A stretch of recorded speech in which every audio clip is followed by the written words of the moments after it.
بسم اللہ الرحمن الرحیم۔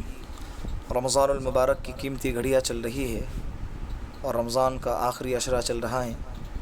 اللہ سے دعا ہے کہ اللہ رب العزت ہم سب کو اس رمضان کی قیمتی گھڑیوں کی ناقدری سے حفاظت فرمائے، اس کی بے احترامی سے حفاظت فرمائے اور اس کے انوارات اور برکات ہم سب کو نصیب فرمائے۔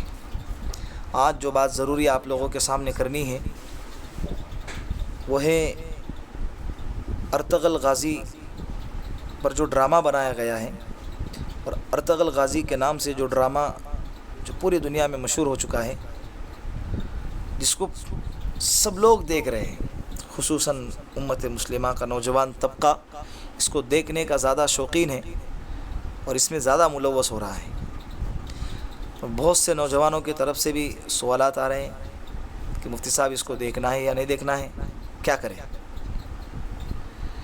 پھر کچھ لوگ کہتے ہیں کہ جب دوسرے سیریل دیکھ رہے ہیں، پکچریں دیکھ رہے ہیں تو یہ تو اس سے بہتر ہے، تب کیا کریں؟ اور کچھ لوگوں کا تو یہ بھی کہنا ہے کہ یہ ڈرامہ اور یہ سیریل دیکھنے سے ایمان تازہ ہوتا ہے، اسلام پختہ ہوتا ہے اور جہاد کا جذبہ بیدار ہوتا ہے، تو یہ سیریل دیکھنا چاہیے۔ اس کو شیئر کیا جا رہا ہے، اس کی دعوتیں دی جا رہی ہے، لوگوں کو ترغیبیں دی جا رہی ہے اس کے دیکھنے کی۔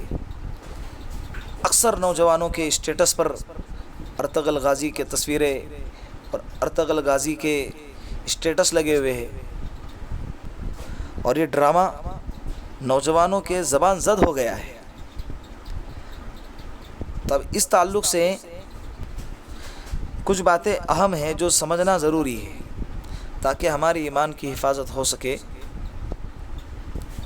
اور ہم اپنے آپ کو گمراہی سے بچا سکیں۔ جیسے سب سے پہلی بات تو یہ کہ جو لوگ یہ کہہ رہے ہیں کہ دوسرے ڈرامے دیکھتے ہیں، سیریل دیکھ رہے ہیں، پکچریں دیکھتے ہیں، اس سے بہتر تو یہ ہے، تو اگر یہ دیکھتا ہے تو اس میں کیا حرج ہے؟ ہم ان لوگوں سے کہنا چاہتے ہیں کہ میرے بھائی، جو سیریل اور ڈرامے اور پکچریں جو دیکھ رہے ہیں دوسرے، اسے بھی نہ دیکھیں، اسے بھی چھوڑ دیں۔ اس کو دیکھتے ہیں اس کے لیے یہ دیکھنا حلال ہو گیا اور یہ دیکھنا جائز ہو گیا، ایسا نہیں ہے۔ اور دوسری بات کہ ایک پیالے میں زہر ہو بھرا ہوا اور دوسرے پیالے میں زہر ہو آدھا، لیکن نقصان کے اعتبار سے دونوں برابر ہیں۔ بھلے ایک میں زہر زیادہ ہو، ایک میں کم ہو، لیکن نقصان پہنچانے میں دونوں اپنی جگہ پر برابر ہیں۔ اب اس کی کیا وجہ ہے میں آپ حضرات کے سامنے بتاتا ہوں کہ ارطغرل غازی کے ڈرامے میں جس شخصیت کی تاریخ لوگوں کے سامنے پیش کی گئی ہے، جس کا نام تھا ارطغرل غازی، جو سلیمان شاہ کا فرزند اور بیٹا تھا، یہ بڑے اللہ والے تھے، بڑے نیک تھے، مجاہد تھے، بہادر تھے، اور اس قبیلے کے خاتون جس قبیلے میں وہ رہتے تھے، اس قبیلے کے عورتیں با حیا اور پردے والی تھی، اتنی با حیا تھی کہ ان کے ناخن پر بھی کسی غیر محرم کی نظر نہیں پڑتی تھی۔ اب اس سیریل میں جس ارطغرل غازی کا کردار اتنا اعلیٰ اور اونچا تھا، تو جو شخص ارطغرل غازی کا رول ادا کر رہا ہے تو اس کی زندگی ارطغرل غازی کی زندگی سے میل کھاتی ہے۔ یوٹیوب پہ، فیس بک پہ، جہاں پر بھی اگر ارطغرل غازی کا نام ڈال دیا جاتا ہے انٹرنیٹ پہ، تو اسی شخص کی تصویر سامنے آتی ہے جس نے ارطغرل غازی کا رول نبھایا ہے۔ کیا یہ ارطغرل غازی ہیں؟ ارطغرل غازی تو 800 سال پہلے سن عیسوی 1200 میں اس وقت آئے تھے۔ جس طرح سے دوسرے اور فلمیں ہیں، دا میسیج کے نام سے حضرت یوسف علیہ السلام کی زندگی پر فلمیں بنائی گئی ہے، حضرت موسیٰ علیہ السلام کی زندگی پر فلمیں بنائی گئی ہے، حضرت عیسیٰ علیہ السلام کی زندگی پر فلمیں بنائی گئی ہے، تو جس طرح سے وہ فلمیں دیکھنے سے ایمان کا خطرہ ہوتا ہے۔ کیوں؟ اس لیے کہ دا میسیج کے اندر جس طرح سے بہت سارے حضرات نے اس کو دیکھے بھی ہوں گے، اور ہمارے سامنے بھی اس کے کچھ جو ہے چھوٹے چھوٹے کلپیں بنا کر بھیجی گئی تھی۔ اس کے اندر کیا ہے، حضرت حمزہ رضی اللہ عنہ کو بتایا گیا، حضرت بلال حبشی رضی اللہ عنہ کو بتایا گیا، حضرت بلال حبشی کے بارے میں تو سب جانتے ہیں، یہ مؤذن رسول تھے، اور حضرت حمزہ رضی اللہ عنہ یہ سید الشہداء، شہیدوں کے سردار اور اللہ کے رسول کے سگے چچا تھے، ان کو بتایا گیا۔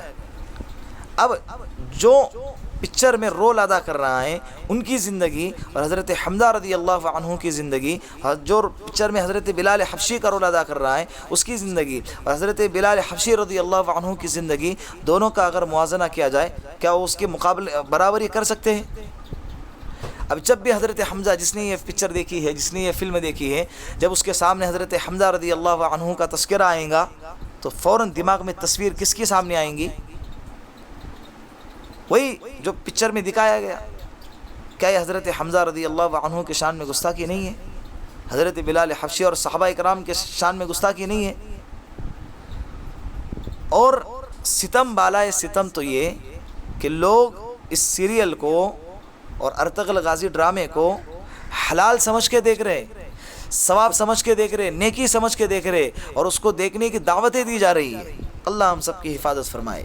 تکلیف یہاں ہو رہی ہے، اگر کوئی انسان ڈرامہ دیکھتا ہے، پکچریں اور فلمیں دوسرے دیکھتا ہے جو فحش فلمیں ہیں اور دوسرے ڈرامے دیکھنے کا عادی ہے، اگر وہ یہ ڈرامے دیکھتا ہے تو کوئی حرج نہیں، اس کو پہلے سے اس کی عادت تھی، اگر وہ یہ دیکھتا ہے تو چلو اس سے نقصان تھوڑا کم ہوگا اور اسلامی تاریخ کی معلومات ہوں گی، لیکن اس کو حلال سمجھ کے نہ دیکھے، اس کو نیکی اور عبادت سمجھ کے اور ثواب سمجھ کے نہ دیکھے۔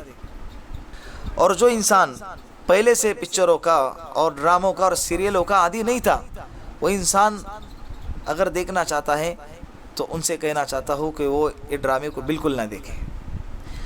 اور دوسری بات، یہ رمضان المبارک کا مہینہ چل رہا ہے اور آخری عشرہ چل رہا ہے، جس میں طاق راتیں آتی ہیں شب قدر کی، جس میں مبارک راتیں ہیں، جس کے ایک رات میں عبادت کرنے کا ثواب 84 سال تک عبادت کرنے کے برابر ہے۔